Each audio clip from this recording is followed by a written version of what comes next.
And then the Jews and the Christians substituted that money with paper. On Sunday, we're going to be dealing with this subject in detail. But guess what happened when you abandon Muhammad alayhi salatu wasalam? You abandon him. And you follow the Jews and Christians down into the lizard's hole. And you start using the paper. And you, of course, you sing in Qasida down in the lizard's hole as well. Ya Nabi Salam Alayka, down in the lizard's hole.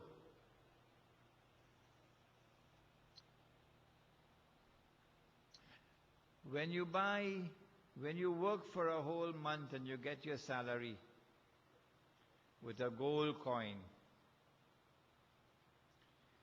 and that money could buy a camel, and you carry your money home, you give it to your wife, she put it away.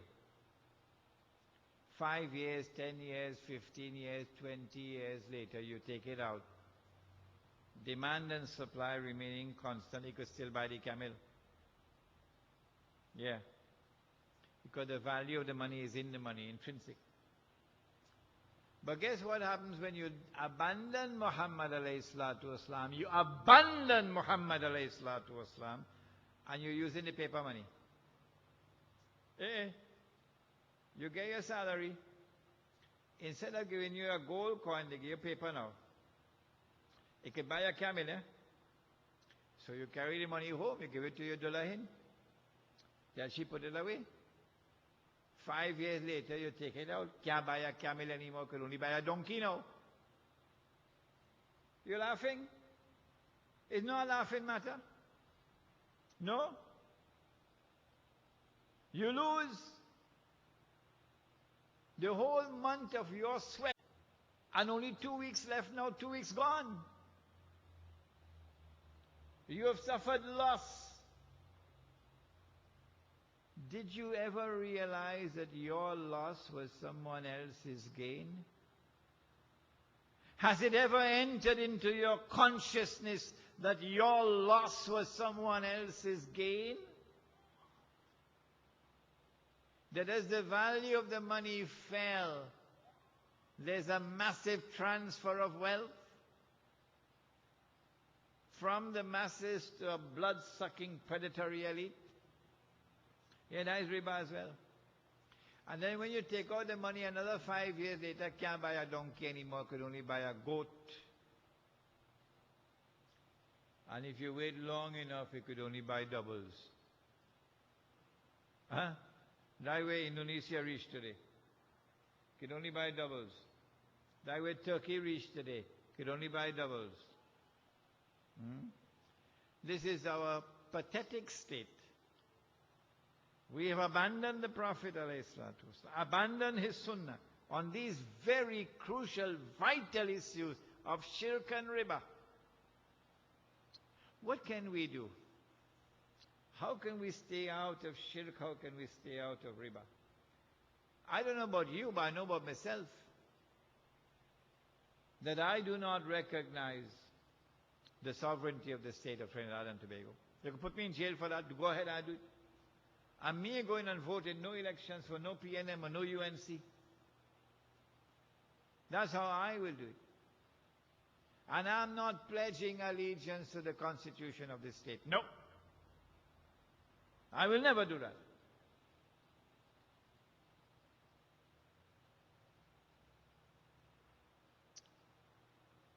Of course, like everybody else, I'll just use the word Monday and Tuesday and January and February.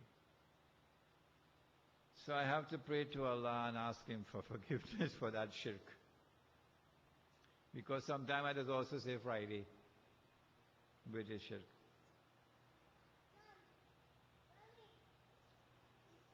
How can we stay away from riba?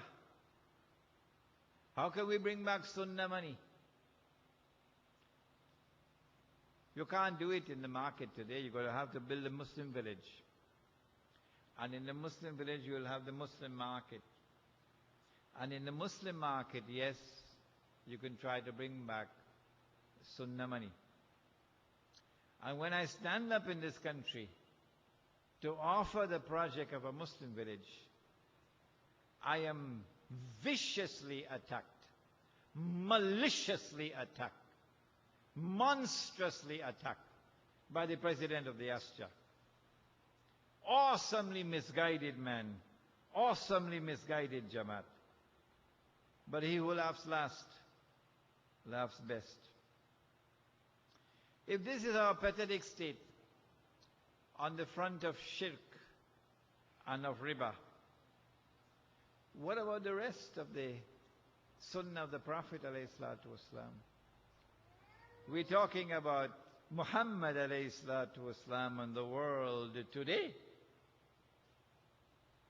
Nabi Muhammad ﷺ was sitting in his home when his sister-in-law came in, his wife's sister. Aisha radiallahu ta'ala anha had an elder sister named Asma. So she came in and she was wearing clothing which was a bit transparent. So when the Messenger of Allah saw her, he turned his face away. And he said to her, Asma, when a girl reaches the age of puberty, so now she has a monthly cycle, nothing must be seen of her body except this. And he pointed to the face, and this, and he pointed to the hands. And so a woman is supposed to be covered. We use the word hijab to describe that covering, hijab. But actually hijab means a curtain, that no one can speak to Allah except min wara'il hijab.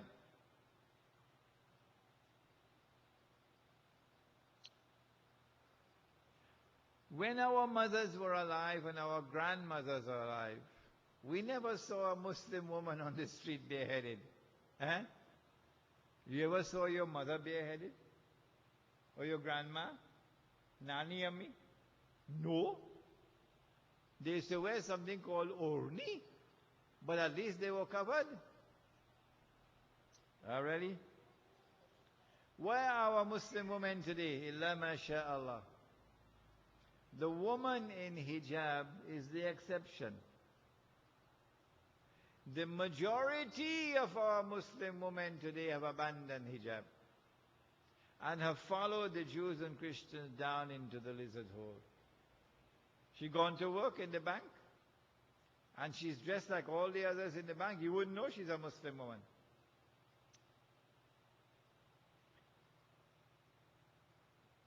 This abandonment of the Sunnah has taken place before our eyes. Do we make an effort to try to correct it? If your wife is not in hijab, you have to answer for it. You're president of the Jamaat? You're the president of the Islamic Association? And your wife is going to work in bareheaded? Is this a joke? And your daughter going to school bareheaded? And she's a big girl? Is this a joke? What about the rest of the community? When you see Muslim women bareheaded on the streets, what about the rest of the Muslim community? Listen to the Prophet ﷺ and tell me whether we are following the Sunnah or not. He said, "Man ra'a munkaran falyughayyirhu biyadi." He said, if you see something which is wrong, which is evil, change it with your hand. فَإِن لَمْ يَسْتَطِعْ فَبِلِسَانِهِ. If you can't change it with your hand, he said, change it with your tongue. وَإِن لَمْ يَسْتَطِعْ فَبِقَلْبِهِ. If you can't change it with your tongue, at least change it with your heart. What are we doing? Are we attempting to change it with our hands? Well, if not, are we speaking out against it? And if we're not speaking out against it, are we detesting it in our hearts? And if we are not even detesting it in our heart, and he said that is the weakest form of faith. That is the weakest one of all, to detest it in your heart. The overwhelming majority of the women of our community have abandoned hijab. We're not attempting to change it with the hand. We're not attempting to change it with the tongue. We're not even detesting it in the heart. Would you not agree that nothing now remains of Islam but the name?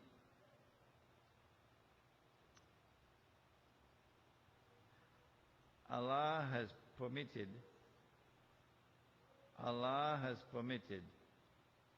in the Quran, and the Prophet ﷺ has permitted in his Sunnah, permitted a Muslim man to marry more than one wife. Does anyone want to challenge me and say I'm wrong? Come on, say it now. If I'm wrong, come and say it.